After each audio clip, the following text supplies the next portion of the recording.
Hello, everyone, and thanks for joining our webinar today. Good to see all the people on. The webinar today is What's New in Coveo for Salesforce Summer Release. I'm David James. I'm in the product marketing team here at Coveo, and I'm joined with my colleague Neil. Neil is a senior product manager at Coveo as well. We should have some time at the end of the session to answer your questions, so feel free to send those along at any time using the Q&A panel.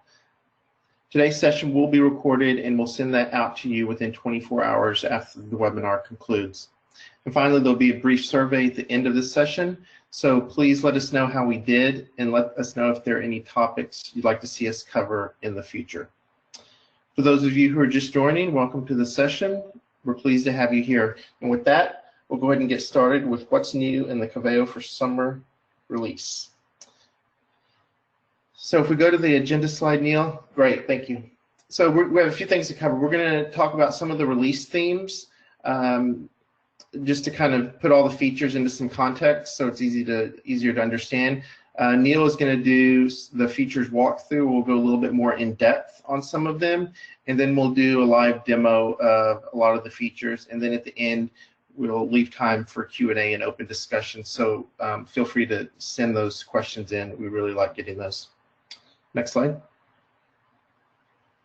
If you're new or maybe this is the first time you've joined one of the release webinars, just to let you know how we do releases here at Coveo. So we kind of followed a pattern similar to Salesforce. So Salesforce does 3 releases a year, spring, summer, and winter.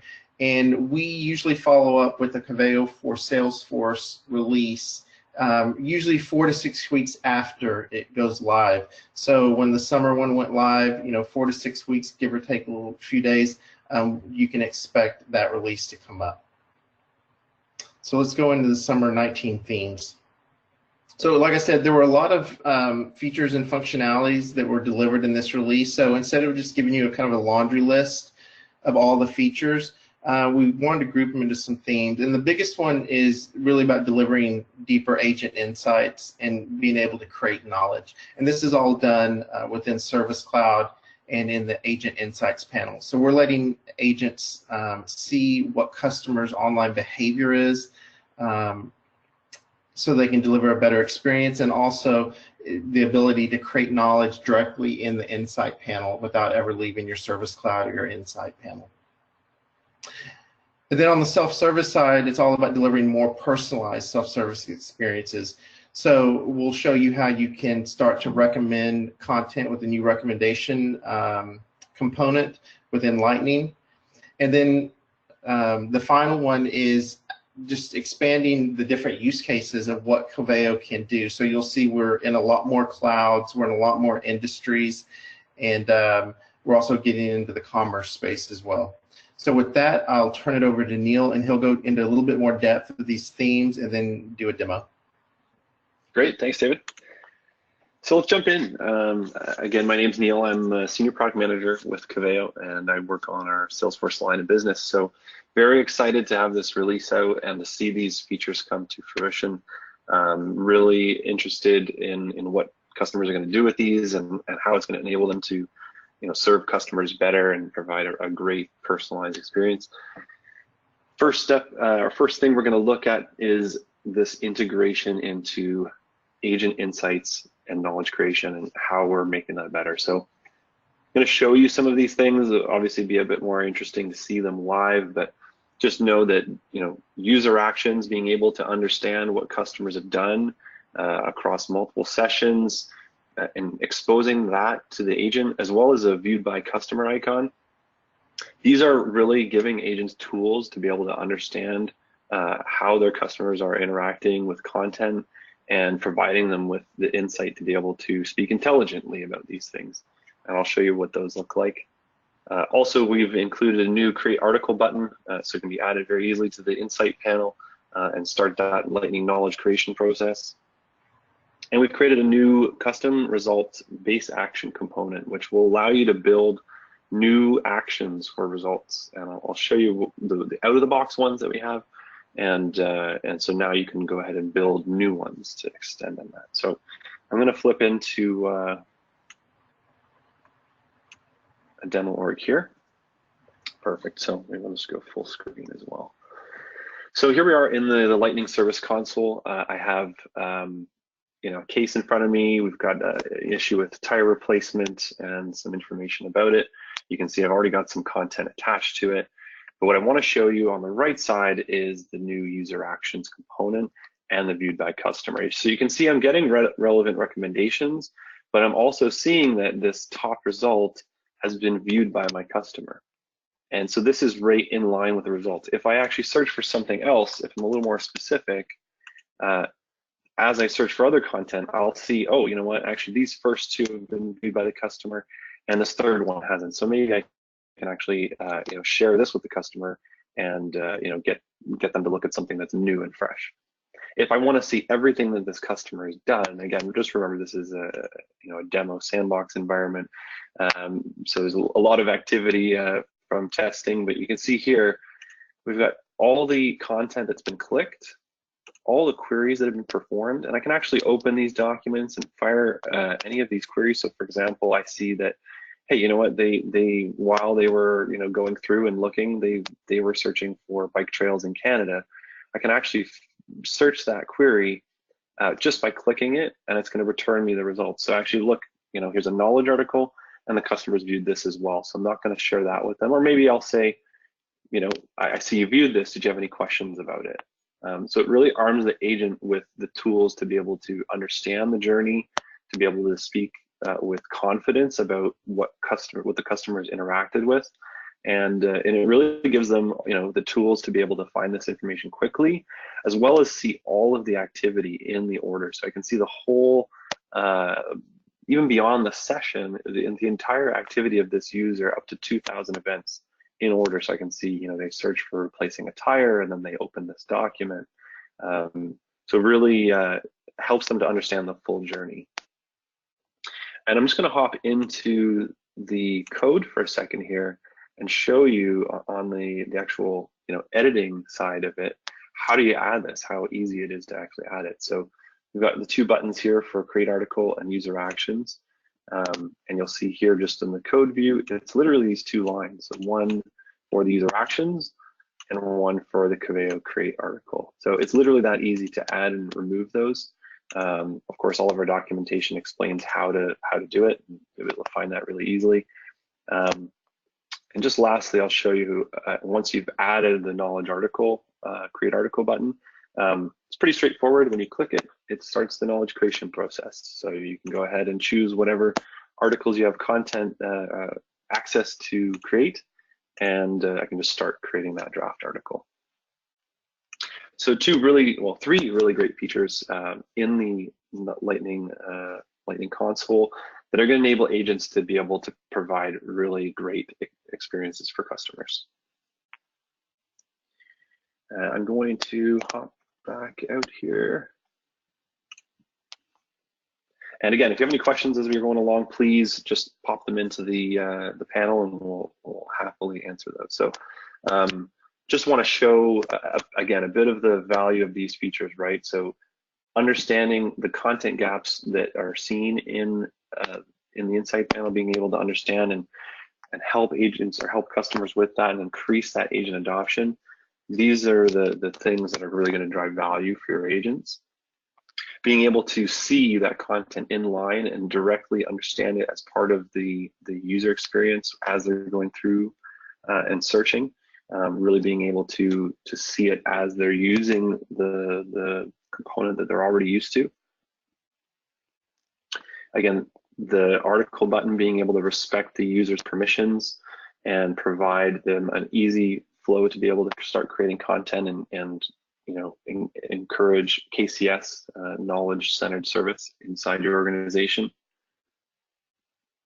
And the result actions. So these are the result actions you would see as an agent working in the panel, being attaching, previewing, but also sending as an email or posting to feed. So this is where you'll actually be able to leverage this new quick actions base component and create new actions. So for example, let's say you wanted to create content inside the knowledge base from content that maybe exists in another repository, or you want to copy a link to that content to your clipboard so that the agent can easily copy and paste it in any kind of note, offline app, case comment, wherever it is they're working.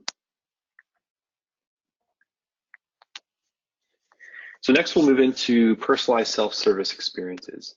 And really this is about making communities and making external experiences great.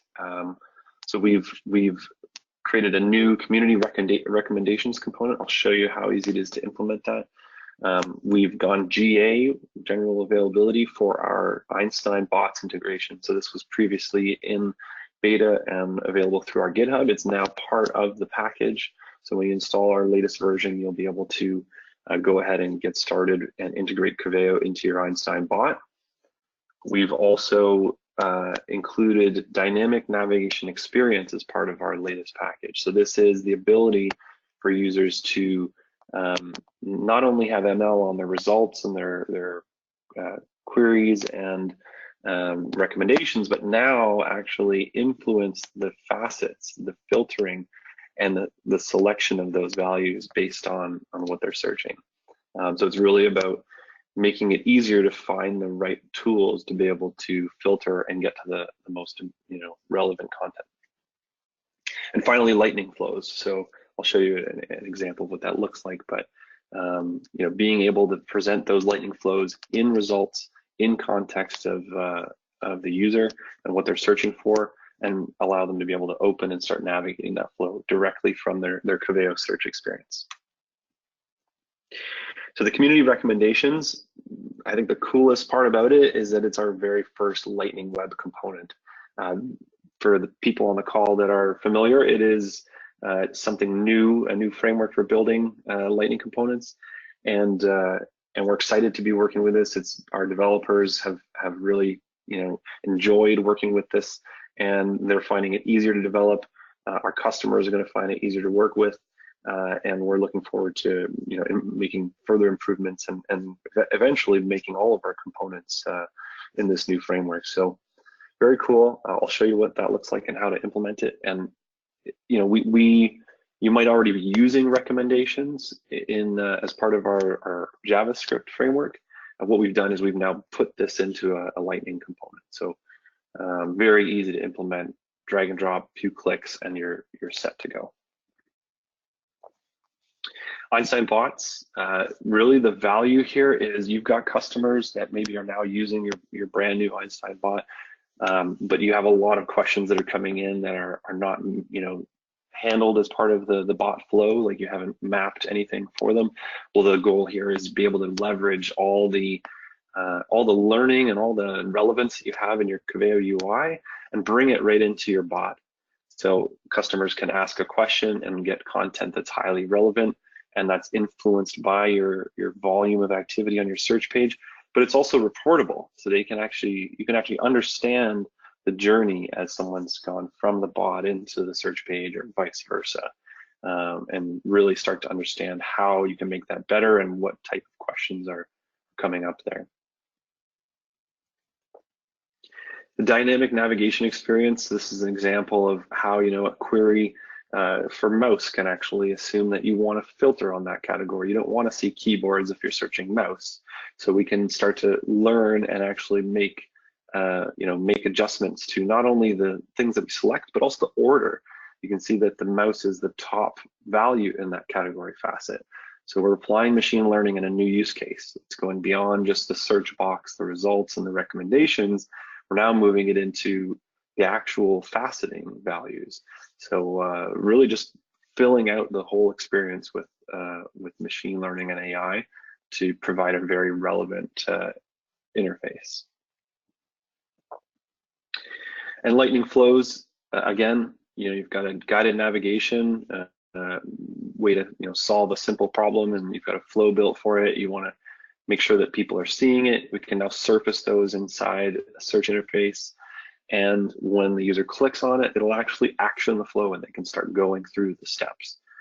So very cool, and this is something that's part of the latest package. So I'm going to hop over into my org here. And I'm in the builder right now. So actually, I'll just go into preview for a second. So we've got a knowledge article here, and I've got the kind of out of the box related articles component, which I don't really have any way to control. But what we're going to do is I'm going to add the Coveo component for recommendations, which we've just released here. So I can just go in my component list, search for Coveo, and I can drag in the new recommendations component.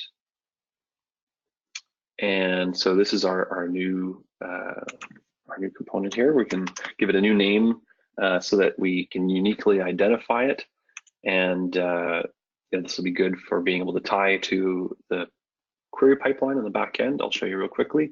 But it's also good for analytics. So I want to know that bike recommendation is where people are clicking on these things. So I can actually start to understand in that journey, in the analytics, in the user actions, wherever it is I'm looking at that user's activity, I want to be able to identify it. So I can do that here, preview, and then a couple clicks to set up a search page. And there we go. So again, I'm in a sandbox environment with mostly my activity, but these recommendations are going to be based on other users, other sessions that are happening in this experience. So people clicked on this trail riding document, but they also are going to view this bike trail use processing guidelines. So again, this is all based on your industry, your page, your users, and the type of content they look at. So you might already be leveraging recommendations. You maybe aren't yet in a Lightning community. When you do move to a Lightning community, if you're in one already, it's now this much easier to be able to leverage this new component. And just quickly hopping into the back end here, I'll show you. So we've got that bike recommendation search hub that I set. So it's tied to my Neil's community recommendations. And you can see in the machine learning here, I've actually set a recommendations model. There we go. So this event recommendations model is what's driving the relevance inside of that component. And if I go to models and I look at my recommendations, I can actually look at how this is configured. So how much data do I actually want to look at? How often do I want to refresh that? And what do I want it to learn from? Do I want to learn from specific things, specific attributes, and maybe even filter that content and recommend a specific type of item, or recommend anything that's available across my Coveo index. So I have a lot of flexibility on the back end, very easy to implement and change these settings. And this is what drives the relevance of this component in the front end.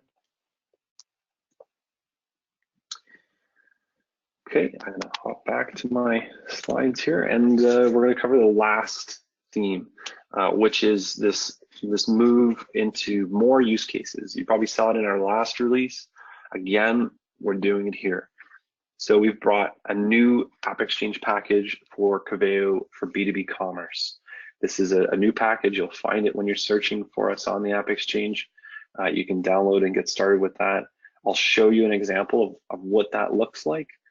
And yeah, it's very cool, super exciting, and great new use case for the Salesforce line of business here at Coveo, as well as we now are capable and designed to work with Financial Services Cloud and Health Cloud. So these are other industry clouds that you can now install Coveo, get started, and start providing an experience to support your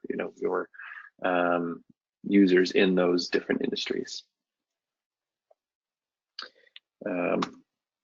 Just a couple slides. So this is an example of our listing. So you'll see here, Coveo for B2B commerce and cloud craze.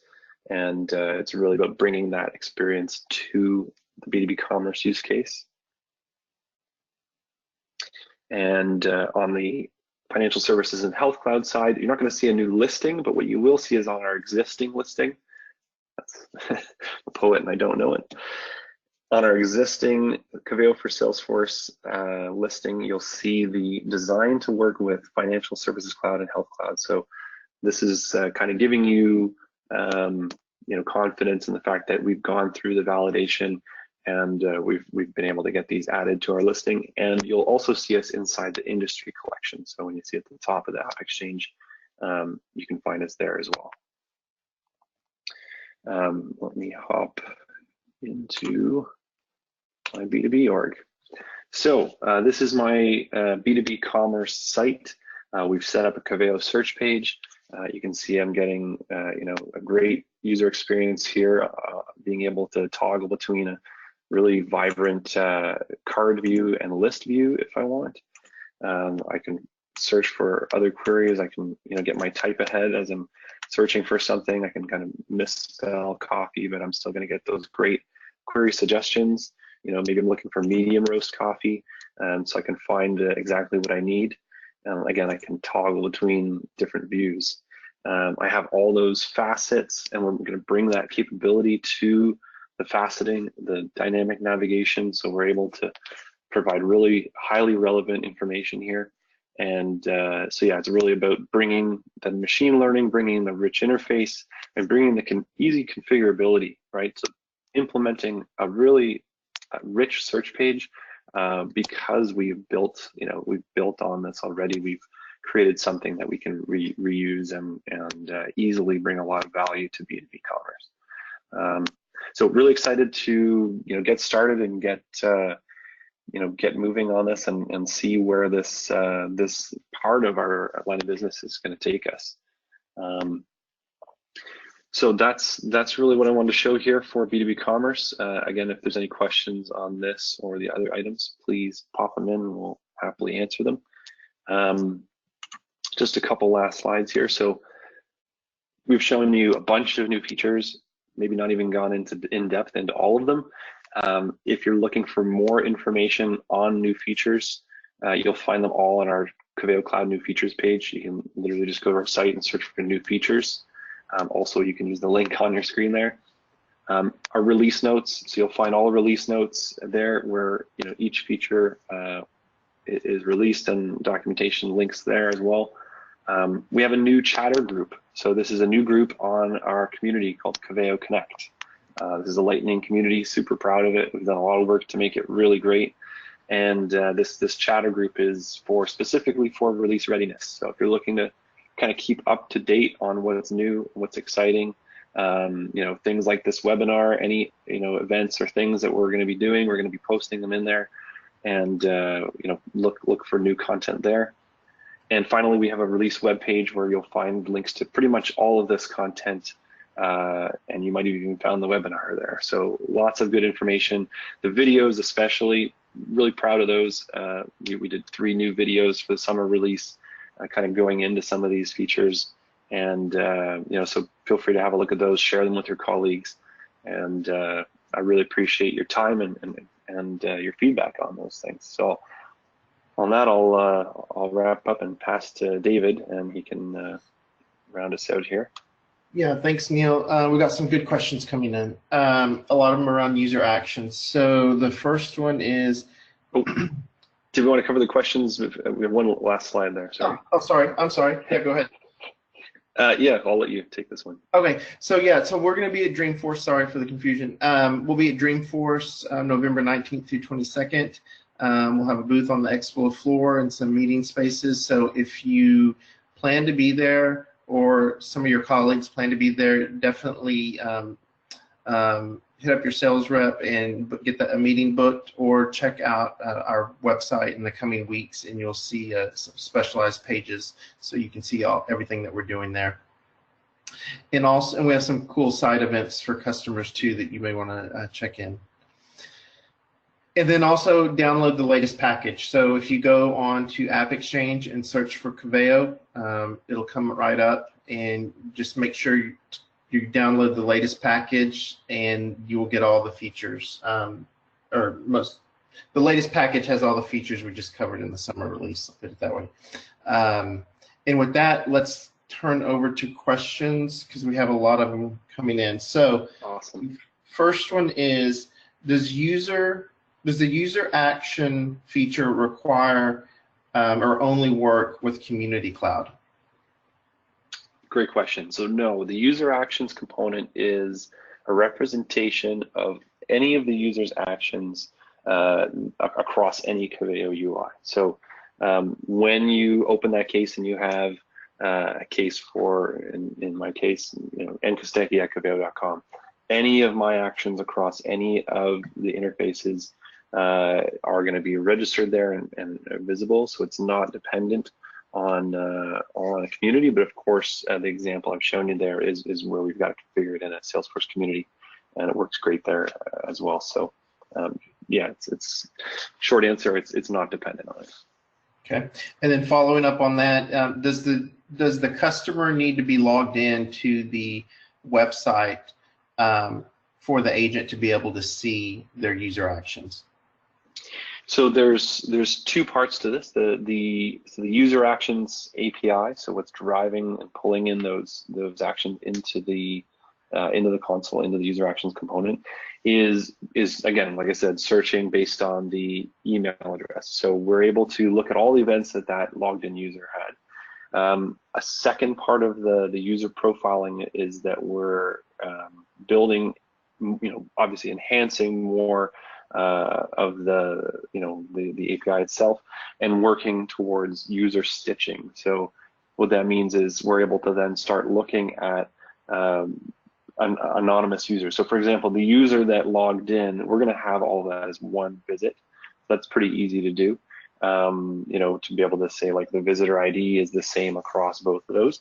I've had questions about, if a user comes on from their cell phone and then starts using it on the computer. Now you've got two anonymous sessions that are obviously near impossible, right? So we need to start do some interesting things to try and see if we can address those types of separate actions. But for a user that's going through your website and then logging in, that session is as a single session. We're able to see that.